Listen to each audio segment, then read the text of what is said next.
Biara, babangu alishakulipa pesa nyingi sana ili umfanyie kazi yake. Ni mwezi sasa umepita na hujafanya kazi yoyote. Hivi unataka kuniambia una mpango gani? Ni kweli Madam Nasma. Lakini sio kama sifanyi kazi yenu. Naifanya kazi yenu kwa weledi wa hali ya juu sana. Ila kazi yenu inahitaji muda na akili kubwa sana. Naomba unisikilize vizuri Biara. Babangu ametumia pesa nyingi sana ili kuzipata zile karatasi. Na ulivyofika hapa nilitegemea utanipa majibu mazuri.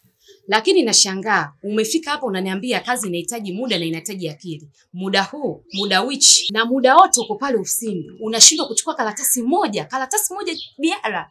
Karatasi moja. Kweli? Madam, unachokiwaza hakipo hivyo. Ile ofisi ni ya watu wapo serious sana. Boss Ben anipatie muda wowote wa kuingia ofisini kwake bila kazi ya msingi. Na pia muda wote yuko makini sana na kazi yake.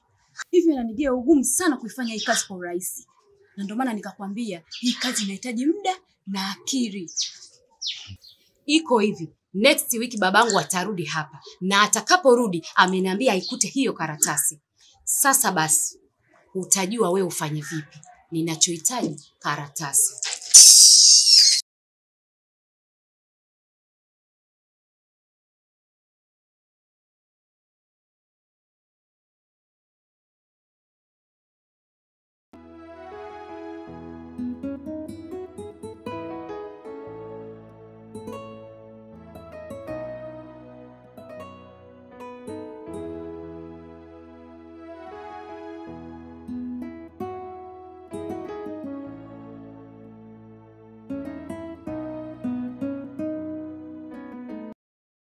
Karibu sana Mr. Manjenga. Na pia napenda kukupa pole kwa uchovu wa safari. Maana najua umbali wa kutoka Dubai mpaka Tanzania sio mchezo kaka. Asante sana Bwana Meshaki. Safari ni nzuri sana Bwana Meshaki. Nimefika tangu jana.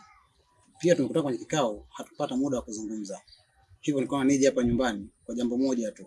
Niana mazungumuni kushukuru. Ushauri wako ni mzuri sana. Umeleta matokeo chanya. Kwa sasa hivi sina mawazo yoyote na niko tayari kutumikia chama kwa uadilifu mkubwa sana. Hongera sana Mr. Manjenga. Hiyo ndio siri iliyojificha nyuma yetu. Watu wengi huwa tunajipatia mapumziko hasa tukijihisi kuwa tuna stress. Na hiyo inakuaga njia rahisi sana kurudisha amani katika mioyo yetu. Asante sana Bwana Meshaki. Umekuwa rafiki mwema sana kwangu. Mara nyingi unaonyesha njia za ushindi.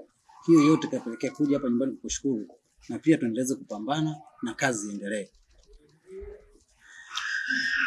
Tuko pamoja ndugu yangu. Tuendelee kushirikiana, tuendelee kutukuza chama. Asante sana.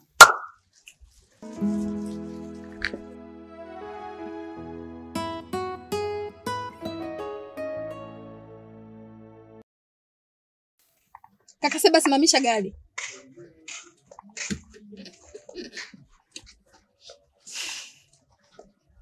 Hivi kaka Seba, unaweza kuniambia ni kwa nini unapenda kuwapatia pesa watu ambao hawajakuomba na wala hawana shida yoyote ya pesa?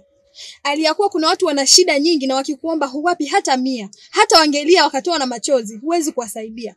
Hiyo ina maana gani? Labda nikuulize kitu kimoja. Pesa nazotoa ni za kwangu au ni za kwako? Mbona kama unanipangia jinsi ya kutumia pesa zangu? Kaka Seba, mimi sikufundishi jinsi ya kutumia pesa zako. Lakini mimi hali inanichanganya. Ni kwa nini unawapa warevi, unawapa si watu wakale mema ya nchi wakati kuna watu wana shida? Huwezi kumpa hata 100. Kuna vituo vingapi vya watoto yatima? Kwa nini usiende kusaidia huko? Uko bize kuwapa watu barabarani, watu ambao hata hawana shida. Hii imekaaje? Mimi nikajua kwamba umenisimamisha labda na pointi ya muhimu. Kumbe bado unaongea upumbavu wako. Labda nikuulize kitu kimoja. Uone ni siri gani ambayo nakuficha nataka kuifahamu.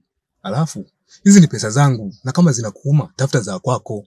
Sitaki kuona niambie mimi mambo ambayo sielewi ya kipumbavu. Na iwe mwanzo na mwisho. Shenzi wewe.